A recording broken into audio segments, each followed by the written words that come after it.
Welcome to In Her Voice, a podcast created for women who listen to and live by their deepest wisdom, their inner voice. This was made for you, the woman who feels pulled to more, to lead, to create, to dream, and to be a world changer. My name is Kelly Covert, and I am an inner voice coach. Join me here each week as we explore what it means to reach for your inspired potential, all while honoring your worthiness each and every day.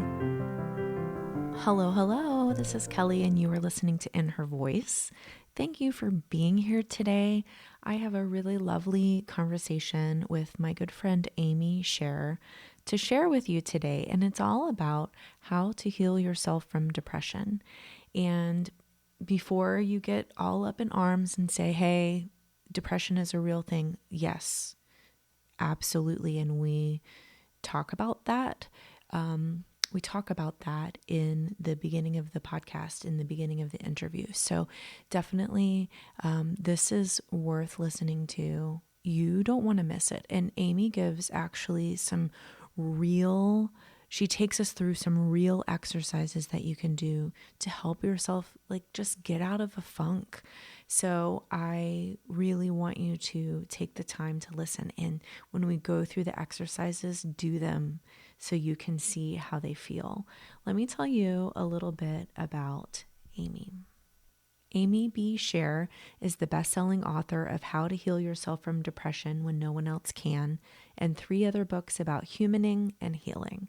As an expert in mind-body healing, she is often lovingly referred to as an accidental guru. After suffering for almost a decade with chronic Lyme disease, CFS, fibromyalgia, and many other ailments, she found the missing piece to her wellness: addressing stuck emotional energy in the body. Her books have been translated into 16 languages, and her work has been featured in CNN, CBS, Washington Post, Cosmopolitan, Los Angeles Review of Books, and more. Amy is proud to have her techniques endorsed by prominent physicians and used in medical organizations nationwide. She lives in New York City with her beautiful wife and bad cat. And most importantly, she lives by her self-created motto: when life kicks your ass, kick back. I loved having Amy here. This is the second time that she's been on the podcast. If you want to listen to her first episode, it's episode 126, and I will put the link to that in the show notes. But I just encourage you to really actively listen to this today because it could very well change your life. Let's get right to it with Amy. Well, Amy Scher, welcome back to In Her Voice. I'm so glad to have you again. Thank you. It's my honor to be here again. Well, I am honored, and I'm so excited to be supporting you in the release of your new book, which is called How to Heal Yourself from Depression. And it comes out, what's the date that it comes out again? February 23rd. February 23rd. So I'm not exactly sure when this will be releasing, but it will be around about then. And I think that this is such an important thing to talk about. The last time you were here, you really shared a lot about your personal story. So if anyone wants to go back and listen to that episode, it was episode 126, and you can go to kellycovert.com/126 and learn all about Amy's story, which is really beautiful and moving and amazing. But today we're really going to dig in to how we can heal ourselves. And that is such a powerful statement. So I want to start with that. How to heal yourself from depression. That, if that were me writing that, I would be like, those are big claims, and I would be nervous about it. Can you tell me about what it feels like to state something like that? Absolutely. And this phrase, how to heal yourself, was not chosen lightly. But something I learned in my own journey is there is always a piece of healing that only we can do. So healing yourself doesn't mean you have to do it all by yourself. I always encourage my clients and students and readers to use whatever forms of support feel good to them. Maybe that's, different types of therapy, medication, whatever it is. Healing yourself doesn't mean you have to do it alone, and it doesn't mean that you can't use any, external support that feels good for you. What it means is that you have to do the part that no one else can do for you. And how I came up with that was through my own healing journey, where I had some of the best medical treatment over a probably, 5+ year period, where I had a lot of chronic complex illness issues. And I had the best medical treatment all over the US. I even went all the way to India for an experimental cutting edge treatment. And in the end, what I learned was, until I did the work on my inner landscape, meaning my emotions, my beliefs, and my thoughts, I couldn't heal all the way. I had to do that. There was no one that could do that for me. And so the healing yourself part is really important, because it brings the responsibility back to us in terms of what we can't expect anyone else to do, because they don't have access to healing that part of ourselves. Right. So what I hear you saying is that in all kinds of healing, there are all different parts of that, but we have to be responsible for the part that only we can do. Absolutely. And for me personally, that was the last piece I worked on for myself, which of course in hindsight didn't feel like my best move, because I wonder what would have happened had I gotten my inner landscape, or the me that was at the core of all these sort of illnesses and health issues. What would have happened if I would have worked on her first, if I would have helped her first, if I would have listened to her first? How would that have changed the trajectory of my various illnesses and also my healing? But typically, we come to this inner piece last, because it's hard, it's scary, and it also feels like, how could that have that much of an impact, especially when it comes to big things like depression, anxiety, and chronic illness. Mm-hmm. Right. And I would just say, in that reflection back to like the what if, like what if I had done this sooner? I really believe that we go through all of the things we go through with deep purpose, and so while I'm not glad that you were sick or that you suffered through that, I can see how having done that makes you a better teacher of what you're teaching now. So Absolutely. And I don't regret not having done it first, but I just wonder. It's more of a curiosity, I think. yeah. And it's probably, like you say, everything, comes with purpose. And really, I didn't get and stay well until I did this piece, which for me was such a black and white sort of,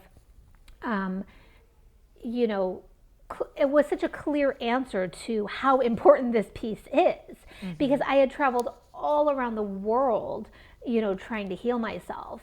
And it wasn't until I did this that I was able to stay well permanently and completely. So, so that was that. I'm so thankful for that sort of, clear indication of how important the inner work is.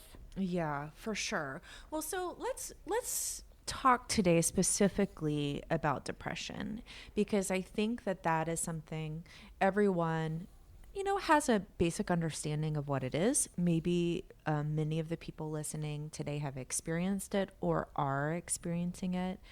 And I do think that in the last year, especially, more focus has come, like sort of more public focus has come to mental health issues and wellness. But I want to start with like how you define depression. What is depression to you? So depression to me, and I use this word sort of in a casual sense that many of us have started to use it in, does not necessarily mean clinical depression. I am not a doctor, and I'm not one to say what clinical depression means, but so many of us use the phrase, I'm depressed, or I feel depressed, or it's depressing that X, Y, and Z happened. And I'm talking about depression in more of that casual conversational sense that we typically use it in, which is not just the type of depression that makes it difficult to get out of bed, but the type of depression that happens when, I think all depression happens on a spectrum, right? It can be those people who can't get out of bed, who don't want to eat or can't eat. And it can go to just feeling blah or blue or unmotivated or anxious. Anxiety often shows up, with depression. And so that is my sort of, depression of spectrum, or explanation of depression, is that it can happen on a spectrum. And the way that I see what depression is the literal depression of self, becoming buried under the stuff of life, the pressures, the experiences you've had, the emotions, the trauma, that literally when it sort of piles up around you without you noticing or without you being able to keep up with it, can depress, can squash your spirit.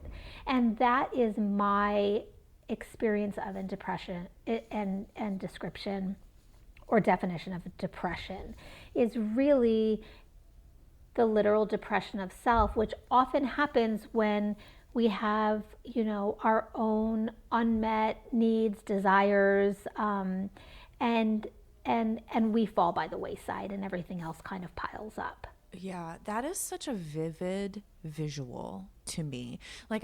What the word that came to mind to me as you explained that was flat. Like everything just feels flat. It's, all of the excitement and joy of life has been, kind of squeezed out of you, and you're just flat underneath the weight of all of these other things.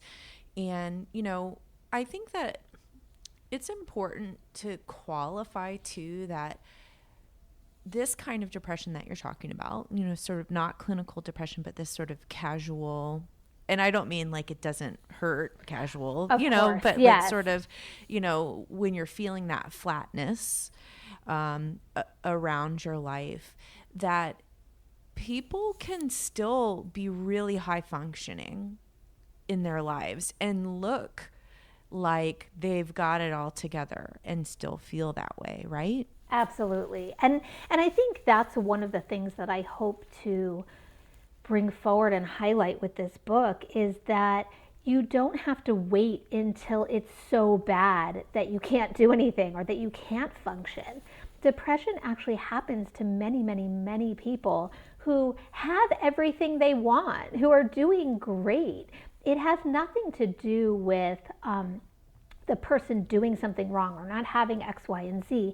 It's what happens around you, essentially. It's how all of the stuff of your life has affected you.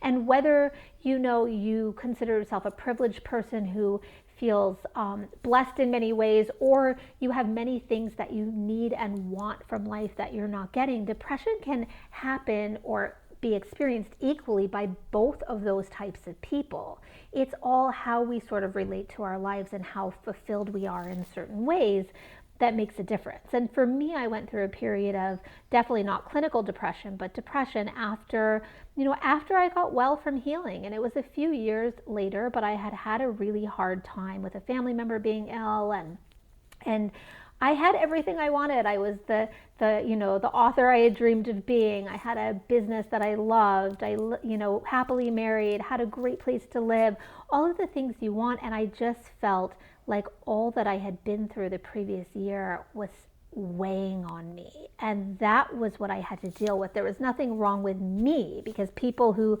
experience depression often say, and this is true for anxiety and chronic illness, but what's wrong with me? It's not you. It's that you've lost your connection to the joy that resides within you because of all the other stuff. So one of the things that really sort of sticks out to me is just this feeling of like being in a rut, or I call it sometimes being in a funk. Like I almost like we might be scared to use the word depression because that means something about who we are. And as typically, I think many of the listeners of this podcast are recovering perfectionists, classic chronic overachievers, we feel like, well, I should be able to get myself out of this. Like, almost like we judge it. Yes. And that personality, that sort of perfectionist personality, is part of what lends itself to the energy or the heaviness of depression, because people who are perfectionists, and I can definitely be one, although I have healed leaps and bounds from that, not by choice, but because I had to really be able to come into my wellness. People who are perfectionists put so much pressure on themselves in so many different ways that how could that not get heavy? How could that not depress your spirit in some sense? It's impossible almost to avoid that. Yeah.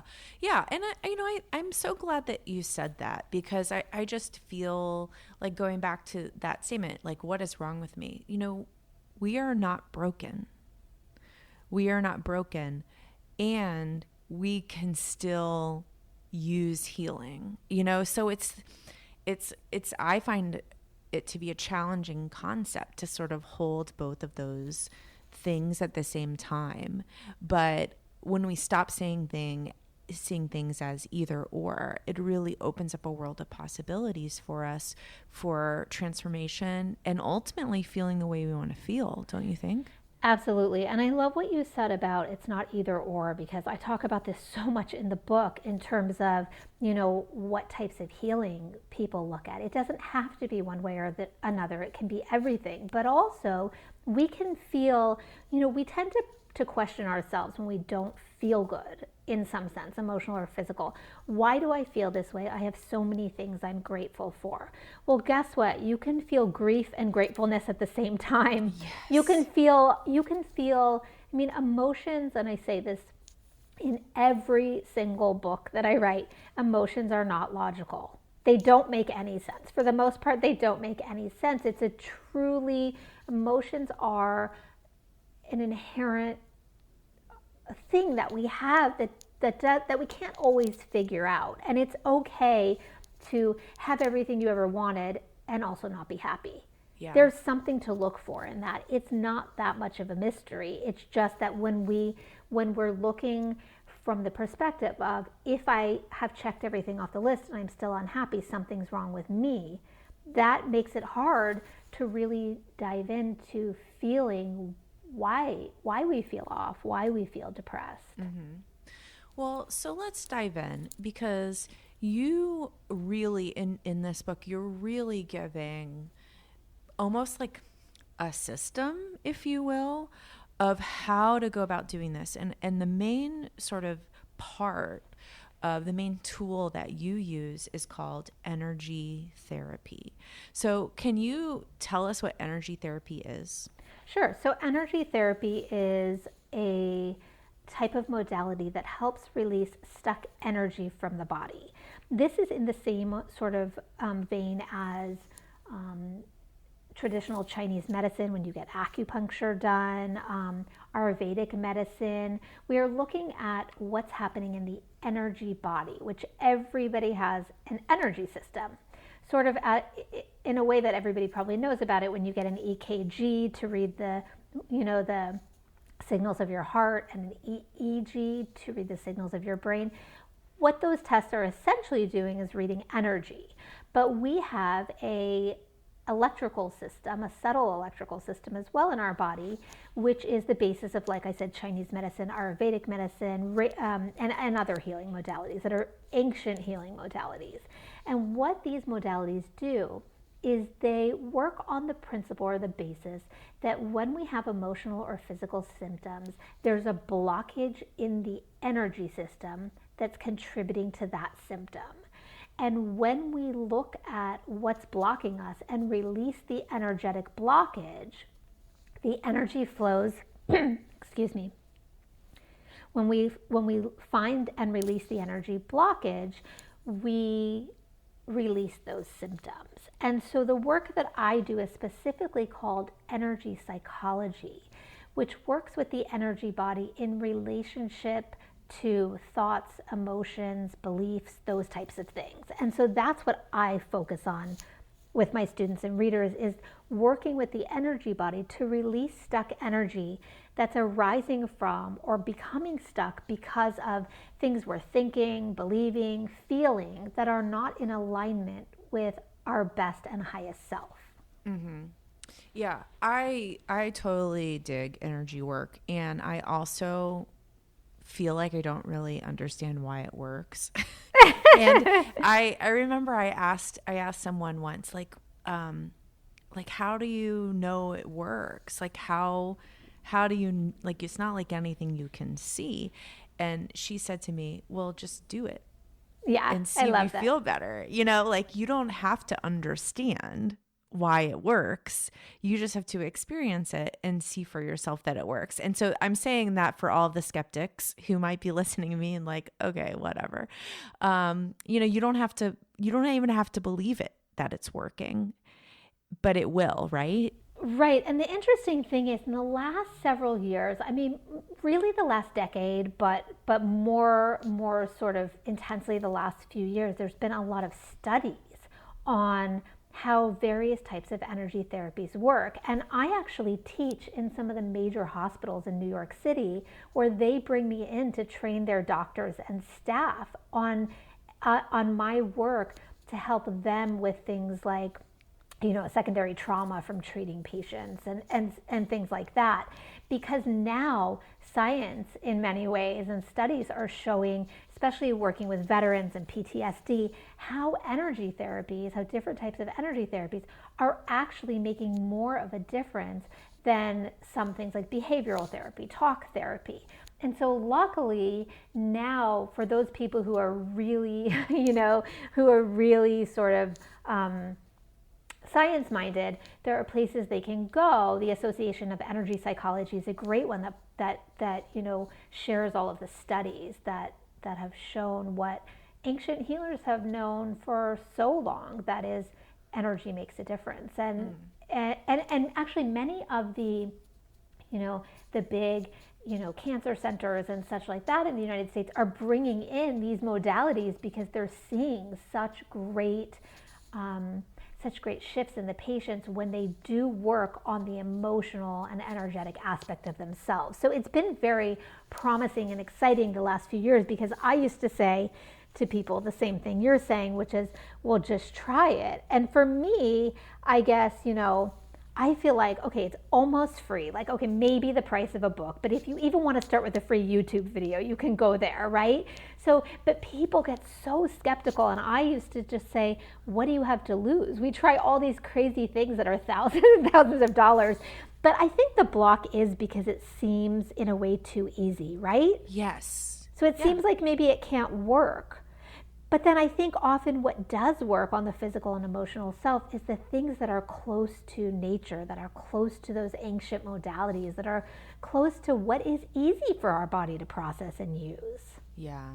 Yeah. I mean, it's so simple, and maybe that's why it feels hard to accept.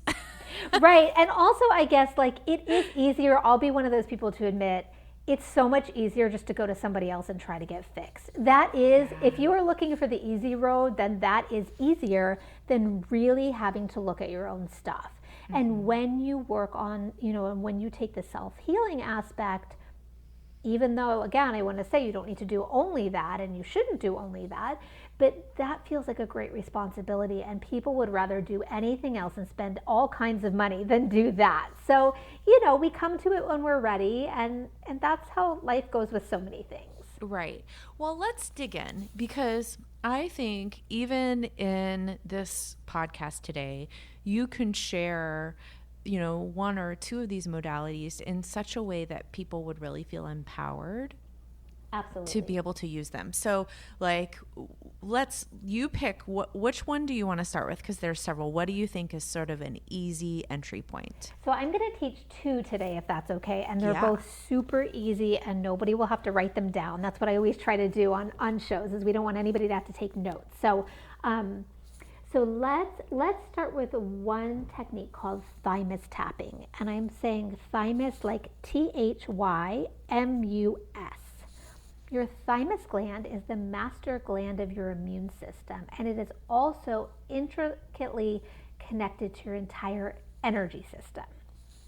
So tapping on the thymus gland, which I'm going to explain where it is in just a second, actually has been shown to release stress from the body and rebalance the immune system. and the entire energy system with it.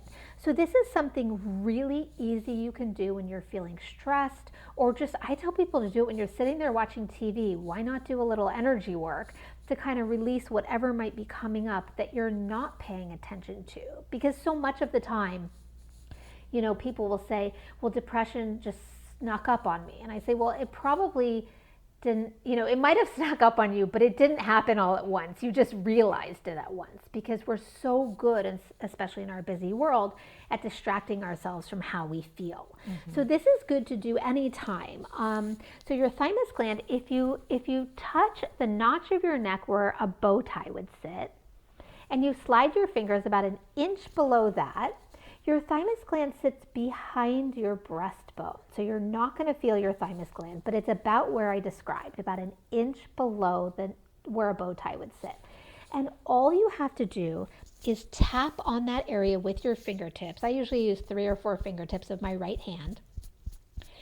And focus on how you're feeling in the moment. So if you're feeling anxious, if you're feeling sad, and again, you can do this when you're not feeling anything at all, but I find it especially helpful when you know how you're feeling. If you tap there repeatedly, you can do it for 30 seconds to a minute, and you repeat the mantra, let go, let go, let go, either verbally or in your head is fine, it works the same. It helps signal to your body to let go of that emotional energy or blockage that's making you feel how you do. And by tapping, we're using the percussive effect to essentially tap on a gland that energetically holds and releases stress, to send sort of a force of energy through the entire energy system to sort of whoosh that energy out or through and out your body. So we're just tapping and saying, let go, let go, let go. Some of my students and clients like to say things like, I'm feeling so angry. Let go, let go, let go. Or I just feel really crappy. Let go, let go, let go. To sort of signal to their body what they're letting go of. But that's an extra step that you don't have to do. But just that tapping alone, this is what I teach kids all the time. If you ever have a toddler throwing a tantrum and you can get anywhere near them to do this, it often really helps. Just helping remove that stuck energy. Because when we feel prolonged emotions, it's usually because it's stuck. Yeah. Well, and I was doing that as you were explaining it. And I have heard this before. I've done some, I have lots of people come on and share tools and strategies. And so I've done tapping before. And it's one of those kind of things that it feels like a lot to me, not what you just taught, but like EFT, emotional freedom technique. It just feels like a lot. Like you have to have a script and you have to do it in this certain order. And if that's something that you can remember, awesome. But for me personally, it always felt like that's just so much. It feels overwhelming, right? Yeah. And actually, it's so funny because I learned EFT I learned EFT for the first time in 2007. And I thought it was the most confusing, ridiculously hard to remember thing ever. And when I came back to EFT, when I learned of it again, when I really started to delve into self-healing, I had this revelation that the way everybody taught it is so complicated that it's almost impossible to use because you're constantly afraid you're going to do something wrong. So the way that I teach EFT in all my books is so easy and so casual that I dare anybody to try it again, because you don't need a tapping script. If you miss a few points, it's okay. I think it's the structure of EFT and the way people teach it that's so stressful nobody wants to do it, because I was one of those people, and it's such a powerful technique. But this is one of the things, when you don't feel good, who wants to use something complicated, right? We don't even have the energy to put our pants on some days. Right. Well, and I think getting back to that perfectionist energy, right? Yes. Well, if I can't do it right, I might as well not do it at all. Absolutely. And that is self-defeating. That is not gonna, that kind of attitude and perspective and mindset really is just going to keep you from doing the things that would really make a difference. So I love this thymus. Yep, you got it. Thymus tapping. I'm going to do that. My kids are going to start wondering why whenever I'm around them, I'm banging on my chest. I always get, when I teach it to moms though, eventually I will always get an email or a phone call or something saying, oh my gosh, I was having a mommy meltdown the other day and my kids were like, Mom, you should do the tapping thing, because the kids always learn how much it helps, and then they're like giving the homework assignment to tap. So That's funny. I love it so much because That's it's funny. easy. It's easy, but we forget when we're sort of in fight, flight, or freeze, right? Like we Yeah. totally forget. So Well, that's and an easy one. the other thing that I love about it is that you can use it even when you're feeling good, even when you're Yes. not specifically doing quote unquote self care. Because I also find that that keeps people from doing the things that they want, like this time piece of it. Yes. Like, well, I forget to set aside time. So this is something that like you could do in the car while you're driving, Totally. right? Or like I always tell people when they when they run to the bathroom, like you can do it in the 1 minute you're in the bathroom. Like it Yeah. doesn't take very long. And really, I mean, what I always teach my students is even when you do the deeper energy work, like you work on, past experiences or traumatic events or beliefs that you have, even 10 to 20 minutes a few times a week can make such a huge difference. Because what happens when you try to do modalities that require you sit down for an hour or two in complete silence to do all these things, like that just doesn't happen. At least for me, I don't even have kids and that wouldn't happen. Like all I have is a cat and I wouldn't even be able to concentrate long enough. So to ask people who have jobs or families, and it's just too much. It really only takes, for what I find is healing takes consistency, not time. Yeah. Yeah. I tell this to my flute students all the time. I'd rather you practice a tiny bit every single day than one day a week for 3 hours. Absolutely. I Right? am Because so like on that board. consistency, it makes a difference. And I think like we can apply that to almost anything, like exercising, training your body to do something it maybe is not conditioned to do. Like a little bit each day is always going to be more efficient, really. Absolutely. And it makes sure, and you'll do it. Yeah. Yeah. You'll do Okay. it. So that was one. What's the second one? I'm excited now. Like now Yay. I can't wait to find out what the next one Yes. is. So the reason that all my techniques are so easy and so relaxed and so fast are because I have like the patience of an ant. So basically, during my own healing process, I had to either use or create techniques that were super easy because not only am I a naturally impatient person, I am a perfectionist. Those two things are a disaster together. So if something needed to be done right, or needed a lot of time, or God forbid the combo, forget it. I would have never gotten better. So these things are all going to be super easy and very effective because also if you're a perfectionist, you probably like things that are efficient and effective. Yeah. So the next one is called alternate temple tapping. And it's just like it sounds, which means you're going to tap on your temples alternate sides, left side, right side, left side, right side. And this is a technique that I created, alternate temple tapping, or ATT for short, which engages the part of the energy system that corresponds with the fight, flight, or freeze mechanism in the body, which I call the freak out mechanism or the freak out mode, which often keeps people stuck in overwhelm. So all you do is put your right fingertips on your right temple and your left fingertips on your left temple, and you start tapping alternately on each temple. Right tap one, left tap one, right tap one, left tap one, just like that. That's all you do is you tap. And to make it more effective, you want to think about or talk about all the things that are stressing you out. Now, people always say to me when they're new to my work, I don't want to think about or say them because I don't want them to be true. And it's like, okay, sister, they're already true. Like you can not admit how stressed out you are, but that doesn't make it not true. That's what gets us into this trouble of being buried by our thoughts and emotions in the first place, because we try to use all this positive psychology of being positive and ignoring the things that drag us down, and then we totally end up, drowning in them. So all we're doing here is we're tapping while we acknowledge the reality of how we feel. And in the reality of how we feel, or in the acknowledgement of it, we're bringing the energy to the surface. We're bringing the stress to the surface so that as we tap, we're engaging this specific fight, flight, or freeze meridian, which is an energy pathway in the system, called the triple warmer meridian. And we're tapping to ask it to, or to show it how to release the stress. So you're tapping out the stress. So all you're going to do is just keep tapping. Let's have everybody close their eyes for maybe just 30 seconds or a minute and focus on something that's stressing you out. And notice where you're feeling it in your body.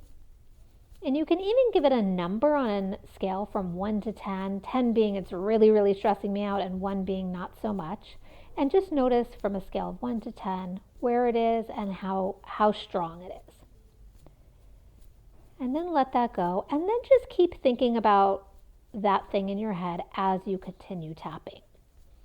Now, I like people to talk it out either verbally or in their head. And what you say is dependent on what you're thinking. People always say, I don't know what to say. And I say, oh my gosh, you have a trillion narrations and thoughts in your head all day. Now you don't know what to say when I'm giving you free pass to complain.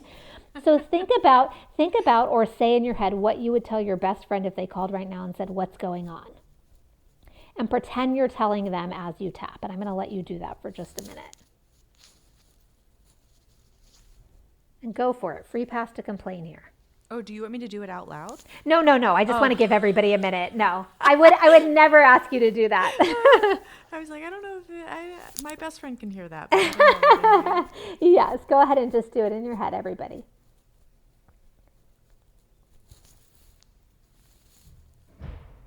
And just go for it. Whatever you think or feel, it doesn't have to make sense. You could say, I feel like, a black bird right now, or I feel like whatever it is, whatever comes to you, it can be.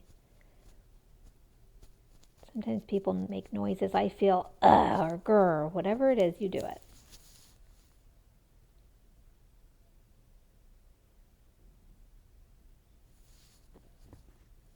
We'll do maybe another 30 seconds.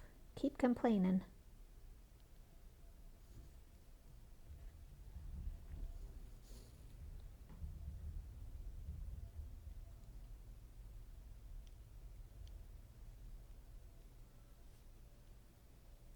All right, and whenever you're ready to do your last few taps, open your eyes and take a couple of big deep breaths. And then I want everyone to check in with yourself. Close your eyes again and see if when you think of that stressful event, it shifted at all. Now, sometimes it takes several minutes, but just as a fun experiment, we're going to see what happened after that short period of time. And often, even after doing it for a minute, you can feel a little bit of a shift.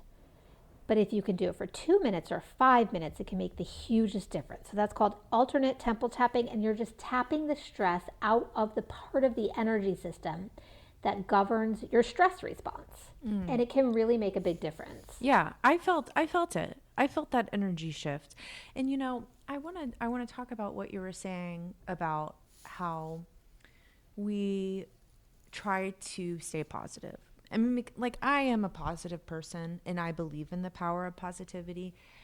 And I also think that in an effort to stay positive, instead of processing emotions, we numb them out, we deny them, we squash them down. And so then those emotions, because we're not giving them an outlet, tend to stick around. Exactly. For longer and cause problems. So really what this is just another way to process that. And so saying the things out loud doesn't mean that you're being negative. You can think of it more as sort of like you're getting things out so they can go into the garbage can or right. You're whatever. Acknowledging what is. I mean, being positive doesn't change reality. So you're just acknowledging the reality of how you feel as you tap. Mm-hmm. Mm-hmm. And I think it's hard today with we have such a culture now with like Instagram and Facebook and all all these inspirational and motivational memes, which are all great, but it doesn't always leave space to feel how we feel. And the longer we put that off, the harder it is to get that to move out of the body. Mm-hmm. Yeah. So I love these two. Thank you, Amy, so much for taking us through the process, because like I said, that just feels so easy. It just feels so easy. And I like easy things. Yes, me too. Right. There's enough hard things we have to do in life as adults. Let's make it easy when we can. Mm-hmm. And I think, the overarching what I hear you saying more than anything is, number one, it's okay to acknowledge if you're feeling shitty, Yes. right? And that there's nothing wrong with you if you feel that way. And we have the power to do something about that. Yes, absolutely. And in fact, there's nothing wrong with you. There's something right with you if you're feeling your feelings. And the next step is to figure out what to do about them or to do something about them. But having the feelings, feeling depressed, feeling shitty, those things are not wrong. Those are your body's natural indicator. That's your body's natural indication system that something's not aligned within you. That's okay. That's good. That's great that you feel that. That's great that you feel that because your body is telling you something's not right. And you have the awareness Yes. of that, which is important. I think that is also a habit that I like to practice. In fact, I was journaling this morning, which is another way for me to process emotions. And, I was asking myself, sometimes I feel really restless during the day. And, what do I need to do when I feel that way? And the answer that came to me was like, you need to ask yourself how you want to feel. Like you have to check in. You have to check in with yourself. And I really loved that, just sort of bringing awareness to my own self of like honoring how I'm feeling now, and then creating an intention around how I want to feel and what that might look like. Absolutely. For myself. So you have more of these kinds of things in your book, right? Yes, absolutely. And the whole book takes you through everything. So you literally just need to read and follow. Like I'm like, tap here, say this. Like it's out of all my healing books, this is the third in the series. It is the most, I know this isn't a phrase, hand-holdy. It is the most hand-holdy book I've ever written because when you feel depressed, no matter where you might be on that spectrum, it's so hard to do things ourselves. So this really takes you through step by step. Great. Well, and we'll be sure to put the link so people can get the book. And then you're doing a live session, correct? I am. For anybody who buys the book before March 1st, which is when I'm going to do a live session, I'm going to do a 90-minute group deep healing session to release some of the stuff that we've been talking about today. And anybody who buys the book is welcome to join that. So I will give you the link for that as well so that they can go there and sign up for that free session. Awesome. Well, this episode will definitely be coming out before then. So if you're listening to this before March 1st, go get a copy of Amy's book. It's not just if you're in a deep depression, remember, it's almost like I could think of it as like preventative. Absolutely. Right? Like I want to have that on my shelf, like with my vitamin C and my vitamin D and my tapping exercises, right? I love it. Yeah. So go get your book. The links are in the show notes, and you should be able to tap through right on whatever podcast app that you're listening to. Or you can go to kellycovert.com to check out all of the links. So Amy, how else can people get in touch with you if they want to go deeper or have questions? Yeah, so they can go to my website, which is Amy, AMYB, like boy, SCHER.com. I have tons of free videos and resources and things like that, especially on YouTube. So, and also on my website. And they can contact me if they have a question. They can email me through there. I answer all of my own emails. And so you will get me if you have a question. Awesome. Well, thank you so much for being here again today. And of course, I want to check in with your inner voice and see what she might be saying to you these days. I love this. So I think you and I must be really in alignment because I was thinking, I know that this question gets asked, which I love, and I was thinking about it, and my inner voice is telling me right now, in the midst of wanting to get this book into everybody's hands who might need it, to trust that what I'm doing is enough, which of course is right in line with your incredible planner. Just to trust that I've done enough, that I am enough, that what I wrote is enough, that, just to basically trust it's all enough, and it's all enough. That's it. It's all enough. Yes, you are enough. You are enough, Amy. My inner voice told me just today that success never looks the way we expect it to. So true. And, you know, I feel like maybe that was for both of us today. Thank you for that message. I love it so much. It's perfect. Well, I am super excited for you. Thank you so much for spending time with us. All of you who are listening, I hope that you can really put these easy practices into your day and feel better. Thanks, Amy. Thanks so much, Kelly. Okay. I want to let you know that since I recorded this interview, I've been using the techniques that Amy taught us, and particularly the thymus tapping. I've been using that a lot, and it really does relieve a buildup of stress, a buildup of anxiety for me. I encourage you to just like run a little experiment and see how it feels for yourself, because it's such an easy tool. It's so easy and it's so accessible.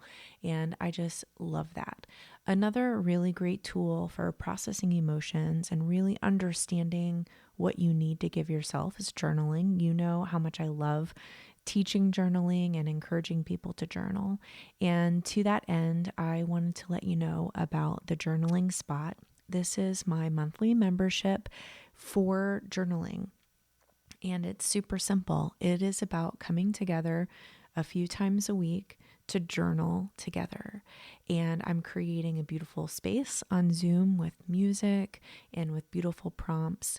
And you come in for 15 to 20 minutes and you do your journaling with a group of people, by yourself, but with a group of people. I like to think of it as co-journaling. And really my goal for this is to help you create a journaling habit that is easy and that is meaningful and that is fun and that really creates transformation in your life.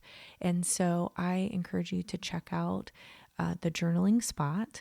I am offering a founding members rate of $37 a month for the month of March. If you join in March, that rate holds no matter how much the price increases in the future. So come on over, check it out, kellycovert.com/journaling. We're having a lot of fun. We're really creating transformation. And, you know, my goal for everyone who journals with me is to feel good enough every day. And when you're connecting with your inner voice, it's hard not to feel good enough. That is truth. So kellycovert.com/journaling. Come and check it out. In the meantime, remember this. You are allowed to feel sad. You are allowed to feel happy. You are allowed to heal yourself. All of these things you have access to, and you don't need anyone else's permission to feel them or to do them or to be them. Remember, you are